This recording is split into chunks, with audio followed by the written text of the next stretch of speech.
It often starts with a small hesitation, a slower rise from a chair, a cautious step down a stairway, or a subtle ache that wasn't there before. For many of us over 50, these signs come quietly, but they mark something deeper.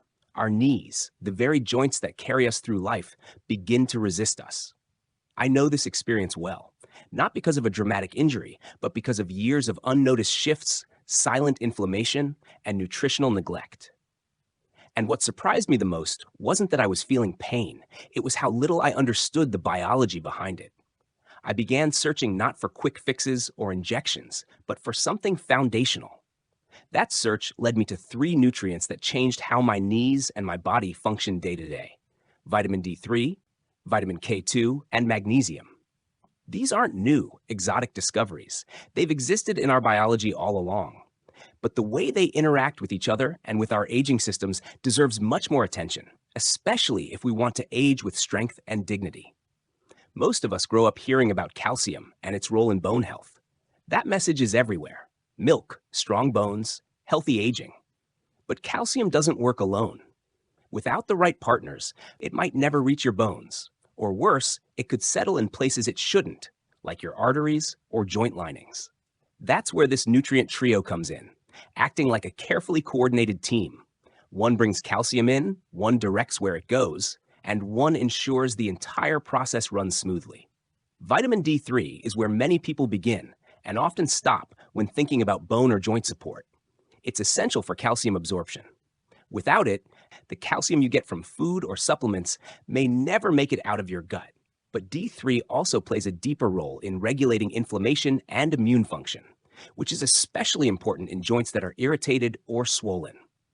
In older adults, the skin's ability to synthesize D3 from sunlight declines, and many of us, myself included, spend more time indoors than our bodies were designed for. When I found out my vitamin D levels were low, it finally made sense. The fatigue, the soreness, the restless sleep, it all seemed to connect. I began supplementing daily, expecting immediate changes in my knees.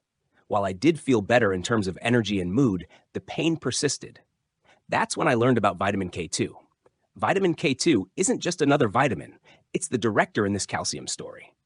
While D3 helps absorb calcium, K2 tells it where to go. It activates proteins like osteocalcin and matrix GLA protein, which make sure calcium ends up in bones, not arteries or joints.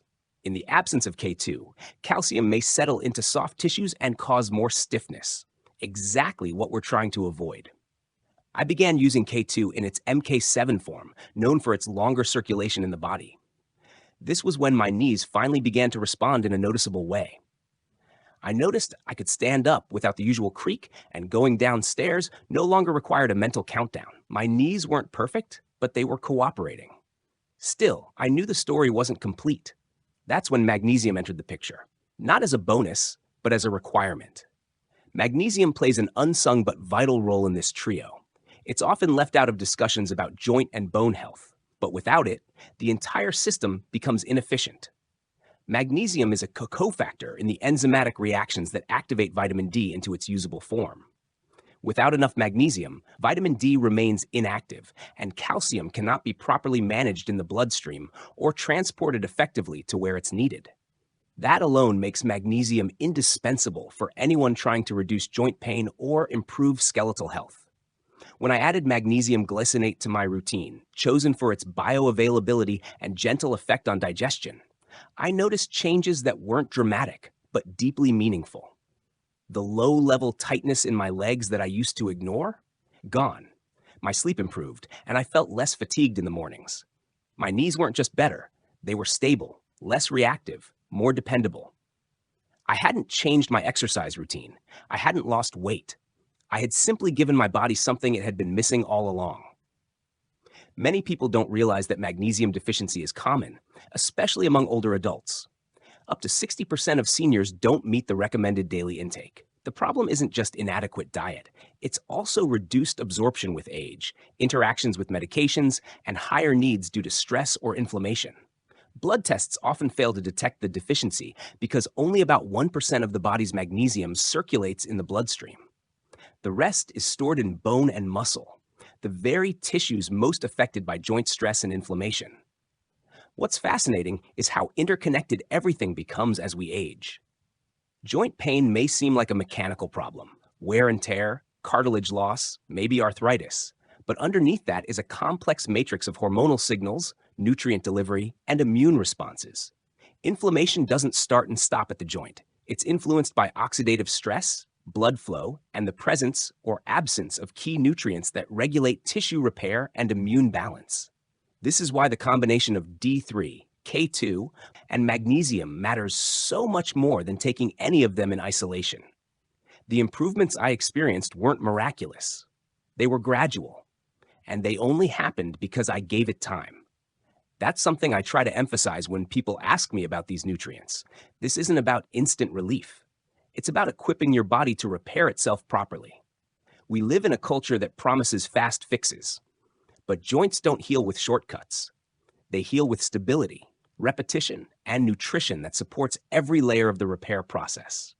After about 3 months of consistent use, vitamin D3 at 5,000 IU, vitamin K2 MK7 at 200 milligrams, and magnesium glycinate at 400 milligrams, I wasn't thinking about my knees every time I moved.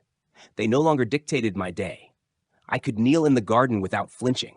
I could walk for longer distances just because it felt good. And as my knees quieted down, I noticed other changes too. Better sleep, clearer thinking, steadier mood. Later, I learned that D3 also helps regulate serotonin, and magnesium affects cortisol and melatonin, hormones that influence mood and sleep. K2, meanwhile, supports cardiovascular flexibility, reducing arterial stiffness. So while I had started this journey focused on knee pain, what I gained was whole body improvement. That's the message I hope others will take away. Knee pain isn't always a sign of irreversible damage. Sometimes it's the body asking for support in the most fundamental way. And often the answer isn't in an operating room. It's in our daily habits, our nutrient intake, and our patience. If you've ever struggled to get up without bracing yourself, or if walking has started to feel like a task rather than a freedom, I hope this gives you a place to begin. Not with fear, but with information. Not with promises, but with a plan. Give your body what it needs to help itself. And if this story resonated with you, share it with someone who might also be looking for hope in a quiet form.